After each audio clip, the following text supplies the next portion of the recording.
ciclo pittorico di Palazzo Sandi è conosciuto soprattutto per la presenza di questo importante affresco di Giambattista Tiepolo, che è uno dei primi affreschi a soggetto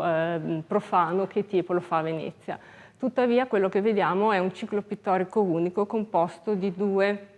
opere, la parte ad affresco è realizzata appunto dal Tiepolo e poi questo lungo fregio pittorico realizzato da Niccolò Bambini. Sono due esponenti della cultura pittorica del Settecento veneziano. Niccolò Bambini in realtà nasce come pittore nel Settecento, ha una formazione romana con Maratta, dipingerà moltissimo utilizzando molti medium, diciamo, artistici, quindi la tela ma anche l'affresco, e qui a Venezia, quando viene chiamato a decorare questo soffitto, è già abbastanza anziano, tuttavia è ancora molto in gusto attraverso la nobiltà veneziana, mentre Tiepolo è una giovane promessa della pittura veneziana. E di conseguenza è interessante come probabilmente il committente, molto attento anche ai gusti della società del tempo. Ricordiamo che all'inizio del Settecento molte delle famiglie nobili decidono di riallestire, di rinnovare l'apparato decorativo delle proprie dimore, chiama entrambi, cioè rappresentanti di due mondi, di due correnti pittoriche anche differenti. È differente anche il medio artistico che scelgono. Tiepolo dipinge ad affresco, è giovane, ha 27 anni, ma è già un assoluto fuoriclasse, riconosciamo 13 giornate, quindi ancora già giornate molto grandi e una pennellata molto, molto veloce, molto chiara, molto luminosa, mentre Niccolò Bambini, anche in ragione di un'iconografia differente, decide di utilizzare una tecnica abbastanza sconosciuta a Venezia, poco nota perlomeno, che è il marouflage, ovvero un dipinto su tela ad olio ma incollato e chiodato a una superficie diciamo di centine linee, quindi anche due tecniche artistiche profondamente differenti. Il racconto iconografico però è uno solo, la civiltà illuminata dalla ragione, dall'eloquenza e quindi anche dalla professione dei padroni di casa, l'avvocatura, in contrasto a un mondo che brancola nel buio dove questa ragione non c'è e di conseguenza abbiamo questo forte impatto cromatico.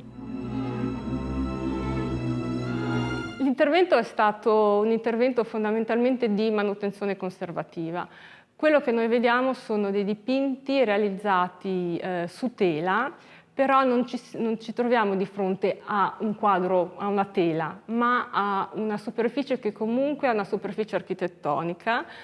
ovviamente realizzata con un medium artistico differente, ma noi dobbiamo viverla quindi come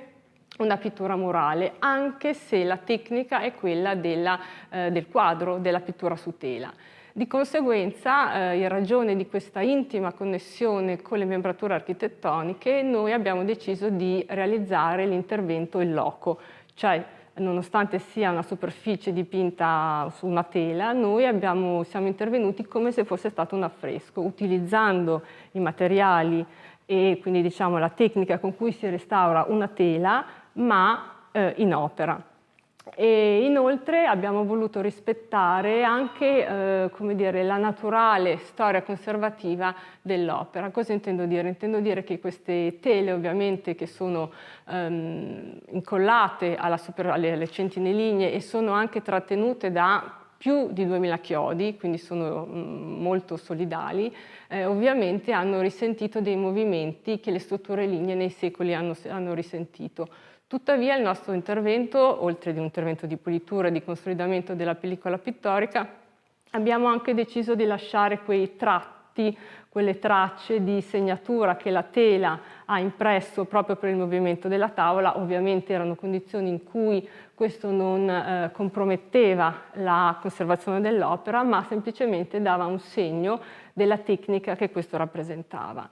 L'Associazione Costruttori, affidando all'Istituto Veneto per i Beni Culturali questo intervento, l'Istituto Veneto è un ente che esiste più da 30 anni a Venezia, si occupa della formazione di tecnico del restauro e nasce proprio, se vogliamo, in questa sala perché i primi finanziatori, sostenitori dell'importanza della formazione sono stati proprio i costruttori. Affidandola a noi ha contribuito quindi anche a